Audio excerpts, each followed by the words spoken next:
ak jàmm mbokki internet yi safoo di seetaan Buzz M TV cant ak ngërëm ñeel na leen si teewlu bi ngeen di teewlu seen bi ñu dikk nag si mbir yi nga xam ne nag daal dinay xew hier nag manifestation yi nga xam ne doon na am si sunu réew di Sénégal ñu gën ko nemmeeku fële sa Dakar daal dinañ fay nemmeeku nag benn xale bu góor bu wuy ji boromam si manifestation yi nga xam ne nag amoon na ginnaaw xibaar yu ñuy jot nag police yi nag ñoo ko daal di torturé ba mu mujjee daal di ñàkk bakkanam mu nekk mbir moo xam ne doy na waar loolu daal di xew démb si manifestation yi nga xam ne doon na am. Modou Gueye la tudd âge ma ngi am 23 ans ñaar fukki at ak ñett moom nag ma ngi dëkkee ginnaaw raay sidd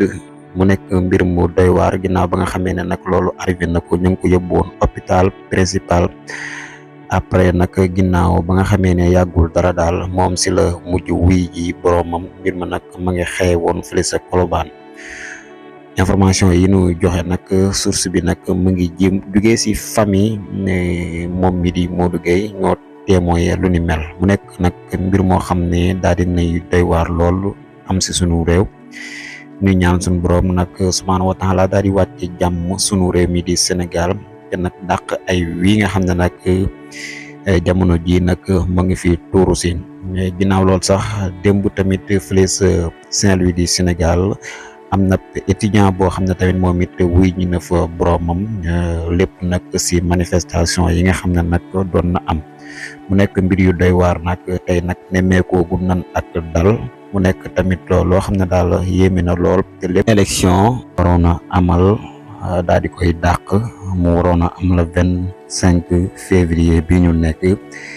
président Macky Sall daal di dàq lu ni mel nag askan wi nag ne loolu du fi amee ndax kat doo ñu xañ sunu ay droit de vote mu nekk nag mbir moo xam ne doy na waar lool campagne yi waroo ubbi samedi bi nga xam ne nag si la waroon a door moom président Macky Sall nag daal di def ab discours ne comme coow am na nag si mbir mi yile élection dañ koy randal ba ñuy jàmm daal di ñëwaat si ñi nga xam ne nag ñoo jiite wàllum yoon pour organiser ay élection fële sa conseil constitutionnel nga xam ne nag ñoom ñoo daal di tànn ay candidat nit ñi war nañoo mën a bokk lenn si candidat yooyu tamit daal di def ay recours ne ñenn ñi waruñoo mën a bokk ba tax ñu éliminer leen loolu nag moo juru coow lii tax président Macky Sall nag dàq yile élection boobu ba léegi nag askanu Sénégal nag d'accorduñu moo tax nag jàmmaarloo yi di am boobee ba léegi ñu ñaan rek comme ni ñu ko waxee jàmm daal di wàcc sunu réew di Sénégal jàmm képp nag moo fi xàcc.